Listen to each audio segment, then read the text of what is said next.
Okay, magandang umaga, magandang tanghali at magandang gabi sa inyong lahat. Welcome to my YouTube channel, Trending Pinas TV. Ngayon, bigyan natin ng reaksyon ang bagong pasabog sa ang balita ngayon tungkol ito kay Congressman Bini Abante sa kanyang opinion laban sa impeachment laban kay PBBM at Vice President Sara Duterte. At ang sabi pa niya, yung impeachment ni Pangulong Marcos Jr. wala na yon. Ang binabantayan namin, yung impeachment kay BP Sara, yon ang maraming ebidensya.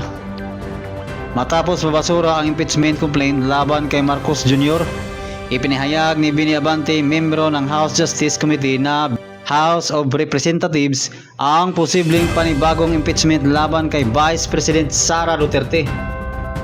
Sa isang panayam sa 1PH, iginiit ni Abante na mas binibigyang pansin ngayon ng Kamara ang mga reklamong inihain laban kay BP Sara dahil ayon sa kanya, mas marami at mas mabigat umano ang ebidensyang nakapaloob dito. Yung impeachment ni PBBM, wala na yun. Ang binabantayan namin yung kay BP Sara, yun ang maraming ebidensya.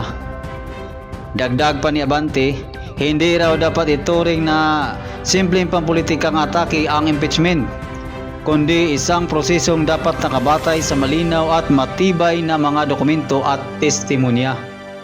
Kasabay nito, nilinaw rin niya na maliit na umano ang tsansa na muling umusad ang impeachment laban kay Marcos Jr. Dahil para sa kanya ay wala na itong sapat na suporta at batayan sa kasulukuyan.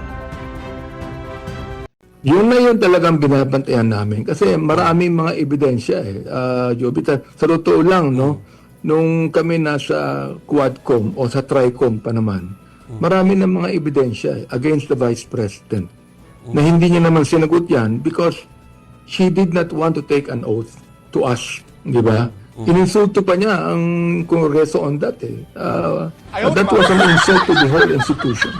Oo. Ngayon, meron pang ebidensya na lumabas ngayon tungkol doon sa isang bodyguard niya, si Madriaga. Na yun, pag-uusapan din niya. Napakarami talaga mga ebidensya pag-uusapan.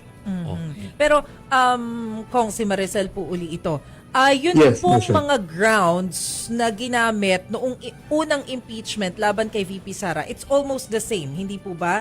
Dito rin sa naging batayan sa impeachment na ito, maliban yun nga pong nabanggit ninyo kay Madriaga. So, ano yung magiging pagkakaiba nitong pangalawang attempt na ipa-impeach si VP Sara kumpara dun sa nauna?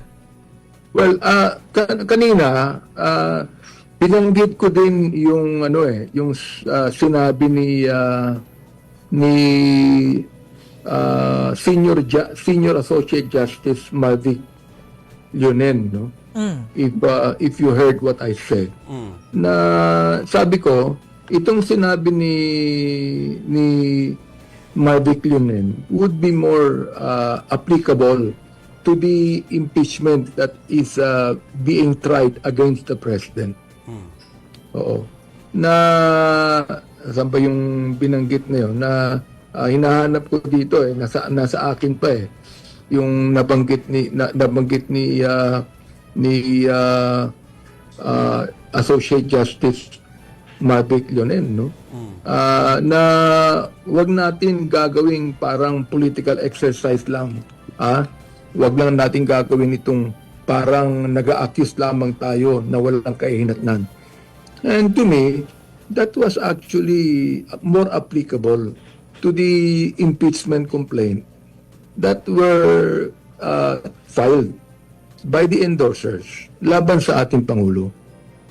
Wala talaga I mean, you look at all of the charges on the sufficiency in substance. I mean, it's all speculative, it's all hearsay. Oo. Walang personal knowledge, walang tinatawag nating hard evidence to be able to speak of.